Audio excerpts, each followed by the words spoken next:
السلام علیکم ناظرین، میں ہوں منصور علی خان، اپنے ڈیجیٹل چینل کے اوپر آپ کو خوش آمدید کہوں گا۔ ناظرین، بڑی ہی اہم خبریں آج کے دن کے حوالے سے، خاص طور پہ عمران خان صاحب کے لیے تو آج بڑا ہی اہم دن تھا، اور میں نے آپ کو پچھلے ہفتے یہ بات کہہ دی تھی کہ پیر جو ہے وہ پیر کا دن جو ہے وہ آخری دن ہوگا میری نظر میں اس کیس کے حوالے سے، جو انہوں نے درخواستیں جمع کروائی ہوئی تھیں کہ ان کی رہائی کے لیے۔ تو جناب اس سلسلے میں فیصلہ جو ہے محفوظ ہو گیا ہے۔ فیصلہ کیا آئے گا، کیا ہو سکتا ہے، کیا ہونے والا ہے، یہ ساری ڈیٹیلز اس ویڈیو کے اندر میں تھوڑی دیر میں آپ کے ساتھ شیئر کرنے جا رہا ہوں۔ ویڈیو کو آپ نے آخر تک دیکھنا ہے، لیکن اس سے پہلے آپ سے یہ ریکویسٹ ہے کہ ہم اپنے 8 لاکھ سبسکرائبرز کے ٹارگٹ تک جو ہے وہ آہستہ آہستہ بڑھ رہے ہیں آگے۔ اللہ کے شکر سے 7,16,000 سبسکرائبرز کا فگر اب ہم کراس کر چکے ہیں، اور ہم گامزن ہیں اپنے اس 8 لاکھ سبسکرائبرز کے نمبر تک۔ 2 مہینے کا ٹائم ہے، اور تقریباً ہمارے پاس اب 5 دن ہو چکے ہیں، تو ابھی بھی 1 مہینہ اور 25 دن تقریباً ہمارے پاس پڑے ہیں اس نمبر تک پہنچنے میں۔ تو آپ کی مدد درکار ہے۔ Do subscribe to the channel, اگر آپ نے ابھی تک سبسکرائب نہیں کیا، اور بیل آئیکن جو ہے وہ ضرور پریس کیجیے گا۔ اچھا جی، سب سے پہلے ابھی تو بیچ میں جناب بڑے مزے کے بکرے آنے ہیں جی کبوتر تو آتے تھے، آج ہمارے ویلاگ کے اندر بکرے بھی شامل ہوں گے۔ یہ بکرے کہاں سے آ گئے ہیں، یہ ساری تفصیلات بھی آپ کو اس ویڈیو کے اندر آپ کو بتائیں گے۔ لیکن سب سے پہلے ذرا آ جائیے جناب توشہ خانہ کے حوالے سے، عمران خان صاحب کو جس کیس کے اندر سزا ہوئی ہے اس کیس کی سماعت کے حوالے سے۔ میں سماعت کے اوپر جانے سے پہلے 2-3 چیزیں، ایک تو پچھلے 24 گھنٹے میں جو چیف جسٹس اسلام آباد ہائی کورٹ ہیں جسٹس عامر فاروق صاحب، ان کے خلاف پاکستان تحریک انصاف کے آفیشیل اکاؤنٹ سے سوشل میڈیا کی جو ہے وہ پوری ایک کیمپین چلائی گئی، جس میں ان کے خلاف نفرت کو ابھارنے کی جو ہے وہ کوشش کی گئی، اور مطلب ڈائریکٹ ٹارگٹ، مطلب کوئی ڈھکے چھپے الفاظ کے اندر۔ ویسے تو یہ مطلب جب انہوں نے کارروائی ڈالنی ہوتی ہے تو یہ اپنے لونڈے لپاڑوں کے ذریعے، یا جتنے ان کے پروپیگنڈا کرنے والے یوٹیوب کے اوپر یا ٹویٹر اکاؤنٹس کے اوپر بیٹھے ہوئے ہیں، یہ گندگی زیادہ تر وہ ان کے ذریعے پھیلاتے ہیں۔ لیکن اس مرتبہ حالت جو ہے وہ اس حد تک خراب ہو چکی ہوئی تھی کہ ڈائریکٹلی انہوں نے کہا اور کچھ نہیں ہوتا، پی ٹی آئی کے آفیشیل اکاؤنٹ سے جو ہے نا وہ ڈائریکٹلی ہٹ کیا جائے چیف جسٹس کو۔ تو یہ تیسرے جج ہیں، یہ پچھلے 1 سال کے اندر یہ تیسرے جج ہیں جن کو پاکستان تحریک انصاف نے ٹارگٹ کیا ہے۔ اس سے پہلے جج زیبا چودھری، جن کی عدالت میں بعد میں جا کے عمران خان صاحب نے معافی مانگی تھی، اس کے بعد جج ہمایوں دلاور، جنہوں نے یہ توشہ خانہ کا فیصلہ دیا تھا، اور وہاں پہ پھر اس کے بعد ان کی عدالت کے اندر جو ہلڑ بازی ہوئی، جج ہمایوں دلاور کو جس طرح ٹارگٹ کیا گیا، ان کی فیملی کو جس طرح ٹارگٹ کیا گیا، ان کو آ کے اسلام آباد ہائی کورٹ کو درخواست دینی پڑی کہ جی میرا ٹرانسفر کر دیں یہاں سے، مجھے سیکیورٹی تھریٹس ہیں۔ اور اس کے بعد اب یہ تیسرے جج ہیں جن کے خلاف آلریڈی وہ جوڈیشل کمیشن کے اندر جو ہے وہ اپنی ایک پٹیشن تو ایک اپلیکیشن تو فائل کر چکے ہیں کہ ان کے خلاف کارروائی کی جائے، اور ان کے اوپر اعتراضات تو کر چکے ہیں، لیکن کریکٹر اسیسینیشن جو ہے وہ پہلی دفعہ جو ہے وہ ڈائریکٹلی کی گئی ہے چیف جسٹس اسلام آباد ہائی کورٹ کی۔ اب آج کی جو سماعت تھی اس سے پہلے چند کورٹ رپورٹرز یہ بات کہہ رہے تھے کہ اصولی طور پہ تو جب آج سماعت شروع ہو تو چیف جسٹس اسلام آباد ہائی کورٹ کو کہہ دینا چاہیے، اچھا جی گل ہے یہ کہ آپ کو بڑا اعتراض ہے نا میرے پہ، جاؤ میں یہ کیس نہیں سنتا، جاؤ، اور وہ اس کیس کو ادھر ہی ختم کر۔ اور اگر وہ کر دیتے آج کیا نہیں انہوں نے، لیکن اگر وہ یہ کر دیتے تو یہ اتنے دنوں کی محنت تھی نا، مطلب اب عمران خان صاحب کو 22 دن ہو چکے ہیں آلریڈی جیل کے اندر، تو یہ سارا کام جو ہے وہ دوبارہ زیرو پہ چلا جانا تھا، ٹھیک ہے۔ تو بہت سے لوگ یہ کہہ رہے تھے کہ وہ کر سکتے ہیں اعتراض کہ آپ پاکستان تحریک انصاف کی جانب سے میرے اوپر اس طرح کا گند اچھالا جا رہا ہے تو میں پھر یہ کیس ہی نہیں سنتا، لیکن پھر بھی انہوں نے تحمل کا جو ہے مظاہرہ کیا، انہوں نے ایسا کوئی کام نہیں کیا۔ دوسری بات یہ کہ آپ کو یاد ہوگا یہ اتوار سے پہلے لفٹ بند ہو گئی تھی، اور لفٹ بند ہونے کی وجہ سے پورا ایک انقلاب آنے لگا تھا، کیونکہ لفٹ بند ہو گئی تھی، اور ہمارے جو وکلا بھائی ہیں جو پاکستان تحریک انصاف کو ریپرزینٹ کرتے ہیں وہ جان پہ کھیلنے لگے تھے اس بات کے اوپر کہ جی ہم جان دے دیں گے لیکن ہم یہ نہیں کریں گے، تو وہ اور لفٹ سے جو ہے وہ نکل کے انہوں نے کہا تھا بس اب جو ہے وہ انقلاب آنے لگا ہے اور اب ہم وکلا تحریک شروع کریں گے، کیونکہ لفٹ بند ہو گئی تھی۔ تو اس سے پہلے لطیف کھوسہ صاحب جو ہیں وہ کورٹ روم بھی چھوڑ کے آ گئے تھے، کیونکہ امجد پرویز صاحب جو الیکشن کمیشن کے وکیل ہیں وہ آئے نہیں تھے، بیمار تھے اس دن، تو انہوں نے 2 دن کی ایڈجرنمنٹ مانگی تھی کہ جی مجھے 2 دن دے دیجئے، میں بیمار ہوں، جمعے والے دن۔ تو اس کے اوپر لطیف کھوسہ صاحب بہت غصہ کر گئے تھے، اور لطیف کھوسہ صاحب نے جو ہے انہوں نے کہا تھا اب ہم آپ کے سامنے پیش ہی نہیں ہوں گے، اور وہ وہاں سے چلے گئے تھے۔ تو آج یہ بھی کہا جا رہا تھا کہ ہو سکتا ہے کہ آج اگر لطیف کھوسہ صاحب نہ آئے اور امجد پرویز صاحب بھی وہاں پہ نہ ہوئے، اور امجد پرویز صاحب کی جگہ جو ہے وہ کوئی اور وکیل آ گیا اور اس نے کہا کہ جی ایلو جی میں الیکشن کمیشن کی طرف سے نیا وکالت نامہ جمع کرواتا ہوں، ایک ٹیکٹک ہی ہے نا، میں یہ جمع کراتا ہوں تو مجھے تو تیاری کے لیے وقت چاہیے تو مجھے دے دیں 2 ہفتے۔ عام طور پہ ہوتی ہے یہ ٹیکنیک استعمال کی جاتی ہے کیسز کو لمبا کھینچنے کے لیے، لیکن شکر ہے کہ ایسا بھی کچھ نہیں ہوا. امجد پرویز صاحب آئے, انہوں نے آ کے اپنے آرگومنٹس دیے اور معاملہ جو ہے وہ ختم ہو گیا. میں تو یہاں تک آ گیا. اب میں آپ کو ذرا تھوڑا سا کیس کے اندر کیا ہوا ہے آج میں آپ کو بتا دیتا ہوں. لطیف کھوسہ صاحب بھی پیش ہوئے, امجد پرویز صاحب بھی پیش ہوئے. لطیف کھوسہ صاحب نے کہا ملاقات والی درخواست پر آرڈر کر دیں. چیف جسٹس اسلام آباد ہائی کورٹ نے کہا کہ امید ہے آج ویسی سزا معطلی کی درخواست طے ہو جائے گی. امجد پرویز صاحب جو الیکشن کمیشن کے وکیل ہیں, انہوں نے دلائل میں کہا کہ کیس میں پبلک پروسیکیوٹر کو بھی پہلے نوٹس کیا جانا ضروری ہے. چیف جسٹس نے کہا کہ شکایت تو الیکشن کمیشن نے فائل کی تھی, ریاست نے نہیں. ٹرائل کورٹ میں آپ نے یہ بات نہیں کی, آج آپ پہلی بار یہ بات کر رہے ہیں.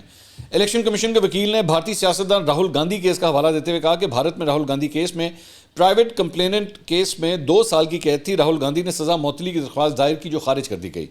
امجد پرویز نے کہا کہ میں ابھی ان کی سزا معطلی کی درخواست کی مخالفت کر ہی نہیں رہا, میں تو ابھی صرف یہ کہہ رہا ہوں کہ اس طرف جانے سے پہلے پبلک پروسیکیوٹر کو نوٹس کیا جانا لازمی ہے. اس کے بعد امجد پرویز نے چیئرمین پی ٹی آئی کی اپیل میں اٹھائے گئے اعتراضات کے جواب دیے اور اسٹیٹ کو نوٹس کرنے کی انہوں نے استدعا کی. عدالت نے انہیں دلائل آگے بڑھانے کی ہدایت کر دی. امجد پرویز صاحب نے کہا کہ اپیل کنندہ نے بھی اعتراض نہیں اٹھایا کہ سیشن کورٹ ٹرائل کی مجاز نہیں. وہ کہتے ہیں کہ ٹرائل سیشن کورٹ کو ہی کرنا ہے, مگر کمپلینٹ پہلے مجسٹریٹ کے پاس جانی چاہیے.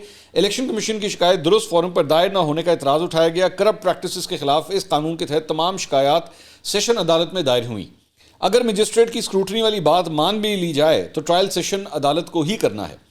چیف جسٹس نے کہا کہ مجسٹریٹ کو طے کرنا ہے کہ سیشن عدالت کا دائرہ اختیار بنتا ہے یا نہیں. ان کا کہنا تھا کہ میں نے 14 فیصلوں کا حوالہ دیا ہے, اجازت دیں بریک کی تو میں دوائی کھا لوں. چیف جسٹس نے کہا کہ 5 منٹ کی بریک دے دوں.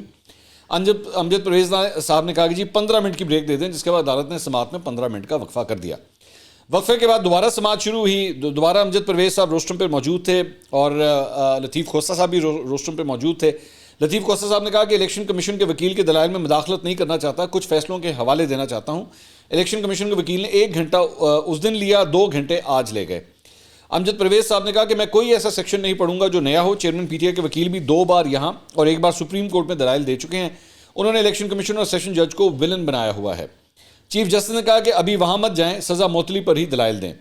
امجد پرویز صاحب نے کہا کہ دفاع کی جانب سے شکایت کی باقاعدہ اجازت کے حوالے سے اعتراض اٹھایا گیا ہے. ان کے مطابق باقاعدہ اجازت کے بغیر کمپلین قابل سماعت نہیں ہے. میں عدالت سے الیکشن کمیشن کا اجازت نامہ پڑھنے کی اجازت چاہوں گا. امجد پرویز نے کہا کہ یہ آتھرائزیشن الیکشن کمیشن کے فیصلے کے بعد دی گئی ہے. الیکشن کمیشن کے فیصلے میں کہا گیا کہ chairman P T I corrupt practices کے مرتکب ہوئے. الیکشن کمیشن کے فیصلے میں چیئرمین پی ٹی آئی کے خلاف قانونی کارروائی کرنے کا حکم دیا گیا. چیف جسٹس نے کہا کہ الیکشن کمیشن نے فیصلے میں کہا کہ دفتر جو بھی ضروری ہو کرے. الیکشن کمیشن نے کسی فرد کو تو ہدایت جاری نہیں کی, الیکشن کمیشن کے سیکرٹری کو تو ہدایت جاری نہیں کی, وہ کیوں شکایت کرے.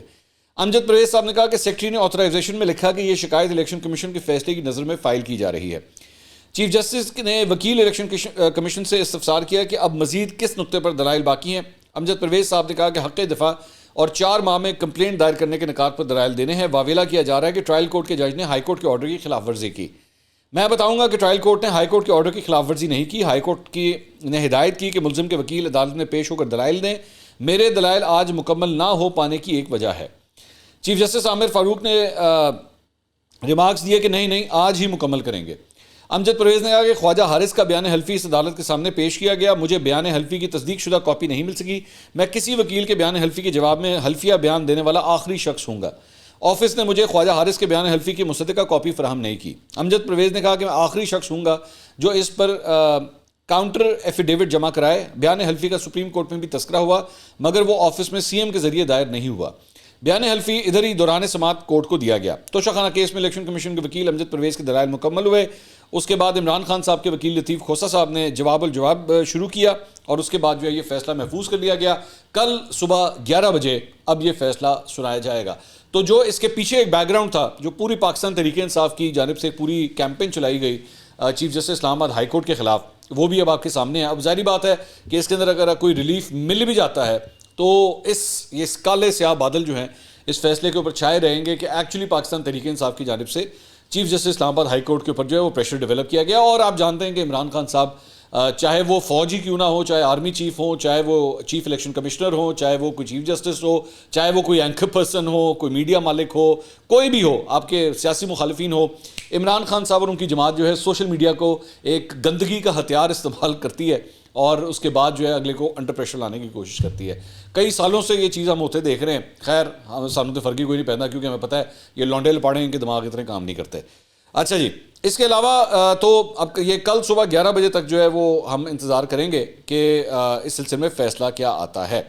لیکن ایک اور جو انٹرسٹنگ چیز ہوئی ہے بکرے, ذرا بکریاں کی گل کر لیے. ٹھیک ہے جی, تو بکروں کی ڈیٹیل یہ ہے جناب کہ آپ کو یاد ہوگا کہ پچھلے ہفتے chief justice Umar Ata Bandial, chief justice supreme court Umar Ata Bandial صاحب نے احکامات جاری کیے تھے اٹارنی جنرل کو کہ عمران خان صاحب کے جیل میں ملنے والی سہولیات سے متعلق رپورٹ سپریم کورٹ میں جمع کروائی جائے. رپورٹ جناب جمع ہو گئی ہے. رپورٹ بڑی انٹرسٹنگ ہے, بڑے غور سے آپ نے سننا ہے. ویسے یہ کہتے ہیں نا کہ ہم عام لوگ ہیں, ہم تو عام شخص ہیں. اب عام شخص کے ساتھ جیل میں کیا سلوک ہو رہا ہے یہ بھی ذرا قابل غور ہے. اس رپورٹ کے مطابق اس میں کہا گیا ہے جی 6 صفحات کی رپورٹ جو ہے وہ سپرنٹینڈنٹ جیل کی جانب سے جمع کروائی گئی ہے. اور اس رپورٹ کے مطابق ملزم کے ساتھ والے بیرکس کے بلاکس جو ہیں وہ خالی کرا دیے گئے. عمران خان صاحب کے آس پاس جو بیرکس ہیں ان کے بلاکس کو خالی کر دیا گیا ہے سیکورٹی ریزنز کی وجہ سے. اور چیئرمین پی ٹی آئی کو ڈائٹ فوڈ ان کی مشاورت سے دیا جاتا ہے. ڈائٹ فوڈ لے رہے ہیں, ڈائٹ فوڈ دیکھنا کہ ہو جائے گا, ڈائٹ فوڈ دیکھنا. تو چیئرمین پی ٹی آئی کو پیر سے اتوار تک ان کو ناشتے میں بریڈ, آملیٹ, دہی اور چائے دی جاتی ہے. ٹھیک ہے جی. اس کے علاوہ لنچ میں پیر کو سبزی, روٹی, سلاد اور دہی دیا جاتا ہے. منگل کو دال چنے, بدھ کو دال ماش دی جاتی ہے, جمعرات کو دال, جمعے کو سبزی, ہفتے اور اتوار کو بھی دال دی جاتی ہے. ڈنر میں دال چاول, دہی اور سلاد دیا جاتا ہے.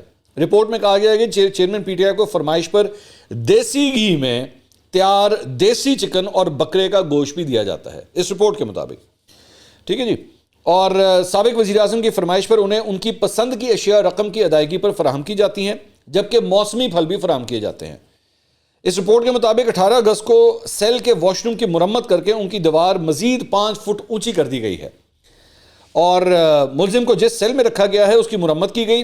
سیل کا فرش سیمنٹ کا ہے, ایک پنکھا لگا ہوا ہے. واش روم کے اندر پوٹا کمپنی کا کموڈ, پوٹا, ٹھیک ہے, یہ بیسکلی PORTA, جو لوگ جانتے ہیں ان کو تو خیر پتہ ہی ہوگا, لیکن اگر آپ نہیں جانتے تو جا کے صرف ویسے ہی سرچ کر لیجیے کہ بڑی ایک ایکسپینسو کمپنی ہے پوٹا. ٹھیک ہے. اور یہ اکثر اوقات مطلب ڈیفینس وغیرہ, لاہور میں ڈیفینس وغیرہ, گلبرگ, پوش علاقوں کے اندر جو گھر بنتے ہیں نا ان کے اندر یہ برانڈ استعمال ہوتا ہے پوٹا. تو جی پوٹا کمپنی کا کموڈ, مسلم شاور, ٹیشو سٹینڈ لگائے گئے ہیں. وضو کے لیے واش روم کے باہر واش بیسن لگایا گیا ہے. ملزم کا سیل بیک سائڈ سے ہوا کے لیے کھلا ہے اور سیل کے اس ایریا میں ملزم واک بھی کر سکتا ہے. رپورٹ کے مطابق ملزم کو ایک میٹرس, 4 تکیے, کرسی, جائے نماز اور ایئر کولر کی سہولت دی گئی ہے. ملزم کو قرآن پاک انگریزی ترجمے کے ساتھ فراہم کیا گیا ہے. 25 کتابیں پڑھنے کے لیے دی گئی ہیں. رپورٹ کے مطابق ملزم کو 21 انچ LED ٹی وی کی سہولت بھی فراہم کی گئی ہے. تو خان صاحب جو ہیں وہ جو کچھ بھی ٹی وی کے اوپر ہو رہا ہے وہ بھی ماشاءاللہ دیکھ رہے ہیں. اور جبکہ روزانہ اخبار بھی فراہم کیا جاتا ہے. انہیں روزانہ بیرک, واش روم اور کپڑوں کی صفائی کے لیے سٹاف بھی دیا گیا ہے. اٹک جیل میں سیکیورٹی کو مضبوط بنانے کے لیے دیگر جیلوں کے 53 افسرات کو تعینات کیا گیا ہے. 4 ACP رینک کے پولیس افسر 3 شفٹوں میں ڈیوٹی سر انجام دیتے ہیں. ملزم اور سٹاف کی نقل و حرکت چیک کرنے کے لیے 3 کیمرے نصب کیے گئے ہیں. ڈیوٹی دینے والے سٹاف کو 2 وائرلیس فون بھی دیے گئے ہیں. رپورٹ کے مطابق فیملی کے لیے منگل دن 2 بجے, وکلا کے لیے جمعرات کا دن ملاقات کے لیے مقرر کیا گیا ہے. ملاقاتوں کے دوران سخت سیکیورٹی کے انتظامات کیے جاتے ہیں. رپورٹ کے مطابق اس وقت اٹک جیل میں 982 قیدی موجود ہیں. 982 قیدی. اور وکیل نعیم حیدر پنچوتا, اہلیہ بشرا بی بی, عمیر خان نیازی, بابر اوان اور لطیف کھوسا ملاقاتیں کر چکے ہیں. اور چیئرمین پی ٹی آئی کی طبی چیک اپ کے لیے 5 ڈاکٹرز کا پینل ہر وقت موجود رہتا ہے. ٹھیک ہے جی. صاف چلی, شفاف چلی, تحریک انصاف چلی, کتنی خوبصورتی سے چل رہی ہے. 982 قیدی بھائی وہ جو اس جیل کے اندر قید ہیں, ان میں سے کتنی سہولیات 981 قیدی جو اس جیل میں قید ہیں سوائے عمران خان کے ان کو میسر ہیں. میرا ایک سب سے بڑا سوال یہ ہے. اور یہ وہی شخص ہے جو امریکہ کے اندر بیٹھ کے تقریر کرتا تھا اور کہتا میں تمہارا AC اتار دوں گا, میں تم دیکھو تو صحیح تمہارا کیا حال کرتا ہوں. تو یہ ہے پاکستان کا نظام کہ یہاں پہ اگر آپ ایک بڑے سیاستدان ہیں تو پھر اس کے لیے پوٹا کا آپ کو کموڈ اور یہ ساری چیزیں جو ہیں وہ بھی آپ کو لگا. مسلم شاور آپ کو جیل میں لگا کے دیا جائے گا. میں ویسے ہی سوچ رہا تھا 1 منٹ کے لیے کہ پاکستان کے اندر کتنے ایسے لوگ ہوں گے جو کہیں گے یار اگر تو ایسی زندگی جیل میں ملتی ہے نا تو سانو جیل ہی بند کر دو.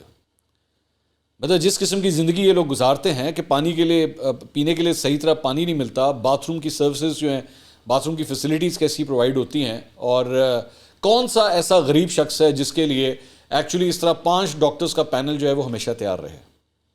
لیکن آپ دیکھیے کہ وی آئی پی جو ہے وہ چاہے اپنے گھر میں ہو, چاہے پرائم منسٹر ہاؤس میں ہو یا جیل میں ہو, فیسلٹیز اس کو کمال ملتی ہیں. نواز شریف صاحب کے ساتھ بھی جو ہے وہ ایسا ہی ہوتا تھا کہ جی نواز شریف صاحب کو بھی اعلیٰ ترین فیسلٹیز جو ہیں وہ پھر پرووائڈ کی جاتی تھی, اور عمران خان صاحب کے لیے بھی ہے. تو آپ اور میں ہم کسی کھاتے میں نہیں آتے, تو برائے مہربانی زندگی میں کوئی ایسا جرم نہ کر دیجیے گا, کیونکہ یہ مت سوچ لیے گا یہ جو پوری رام کتھا آپ کو میں نے سنائی ہے نا کہ آپ کو بھی جو ہے وہ اس قسم کی بڑی زبردست کو فیسلٹیز مل جائے گی. ایڈے چھتر پہن کے نا اندر جا کے تانوں تو مینوں لگ پتا جائے گا, مطلب جو اندر کی صورتحال ہے. اچھا جی, یہ تو ہو گئے کچھ قانونی اور سیاسی معاملات. اب ذرا ایک معاشی معاملے کے حوالے سے بھی آپ کو بتا دیں. انٹر بینک کے اندر جناب آج ایک نئی تاریخ رقم ہو گئی ہے. پچھلے ہفتے ڈالر جو ہے وہ 301 تک پہنچ گیا تھا.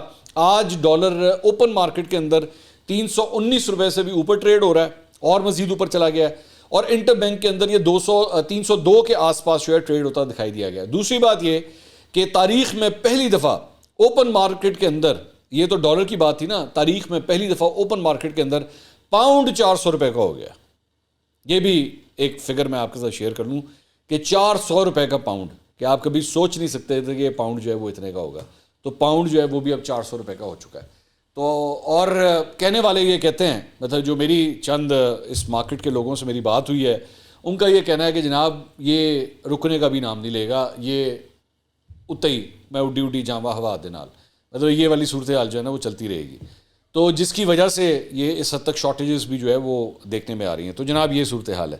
اچھا جی, اس کے علاوہ ایک اور خبر کے مطابق آئی ایم ایف سے معاہدے کے بعد بجلی کی قیمت میں مسلسل اضافہ جاری ہے, اور اب تقریباً فی یونٹ بجلی 52 روپے تک جو ہے وہ پہنچ چکی ہے. اگست میں صارفین پر 15 روپے فی یونٹ تک کا اضافی بوجھ پڑا. 1 جولائی کو بجلی کی قیمت فی یونٹ 7.5 روپے تک بڑھائی گئی, لیکن اس کی مکمل وصولی نہ ہوئی. پھر اگست میں صارفین سے 2 ماہ کی یکمشت وصولی کر لی گئی. 1 روپے 81 پیسے فی یونٹ کی فیول پرائس ایڈجسٹمنٹ بھی وصول کی جا رہی ہے, اور رہی صحیح کسر جو ہے وہ بجلی پر آئے ٹیکس نے پوری کر دی ہے. مجموعی طور پر ایک سال میں بجلی صارفین پر 1,500 ارب روپے کا بوجھ منتقل کیا جا چکا ہے. تو یہ جو آپ تکلیف میں ہیں, جو لوگ احتجاج کر رہے ہیں پورے پاکستان کے اندر, اب آپ کو آئیڈیا ہوتا ہے کہ ایکچولی بجلی کی جو صورتحال ہے وہ کیسی ہے.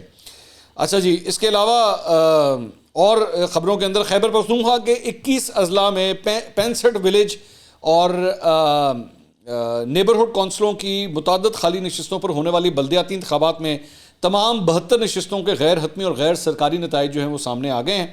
اتوار کو کے پی کے ضلع پشاور, نوشہرہ, چارسدہ, خیبر Mardan, Kohat, Bannu, Lakki Marwat, D I Khan, Tank, Abbottabad, Haripur, Mansehra, Battagram, Torghar, Swat, Shangla, Malakand, Dir, upper Dir, lower Dir اور باجوڑ اضلاع میں ضمنی بلدیاتی انتخابات کے لیے پولنگ ہوئی. یہ جو میں نے اتنی لمبی لسٹ میں نے لکھی ہے نا, یا میں اس کی آپ کو وجہ بتا دوں کہ اکثر اوقات یہ اتنی لمبی لسٹ کے اندر اگر مجھے کبھی کوئی نام کوئی مس ہو جاتے ہیں نا, تو وہ لوگ جن کا تعلق ان جگہوں سے ہوتا ہے جن کا نام میں نے مس کیا ہوتا ہے, وہ پھر مجھے کامنٹ سیکشن میں مجھ سے ناراض ہو جاتے ہیں. وہ کہتے ہیں ساڑھے علاقے کا نام کیوں نہیں لیتا اس. تو آپ دیکھ لیں میں نے بیٹھ کے کتنی لمبی لسٹ جو ہے نا, میں نے اس طرح لگ رہا تھا پاکستان کی کرکٹ ٹیم کے نام لے رہا ہوں, ٹک ٹک ٹک ٹک ٹک ٹک 11 نمبر تک میں جا رہا ہوں. خیر, اس میں جناب خیبر پختونخوا میں 72 نشستوں پر ہونے والے ان انتخابات میں آزاد امیدواروں کی بڑی تعداد نے کامیابی حاصل کی. آزاد امیدوار 40 نشستیں جیتنے میں کامیاب ہوئے. تحریک انصاف نے 14 نشستوں پر کامیابی حاصل کی, جبکہ جے یو آئی 6 نشستیں جیتنے میں کامیاب ہوئی. جماعت اسلامی 5, عوامی نیشنل پارٹی 4, پیپلز پارٹی 2 اور ٹی ایل پی کو 1 نشست پر کامیابی ملی ہے.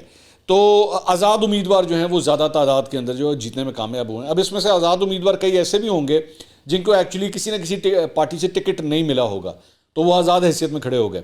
اب وہ بعد میں جا کے پھر جو ہے وہ فیصلہ کرتے ہیں کہ ہم نے کس جماعت کے اندر جانا ہے. تو یہ جناب اپڈیٹس ہیں. انشاءاللہ اگلی ویڈیو میں آپ سے دوبارہ ملاقات ہوگی. اللہ حافظ.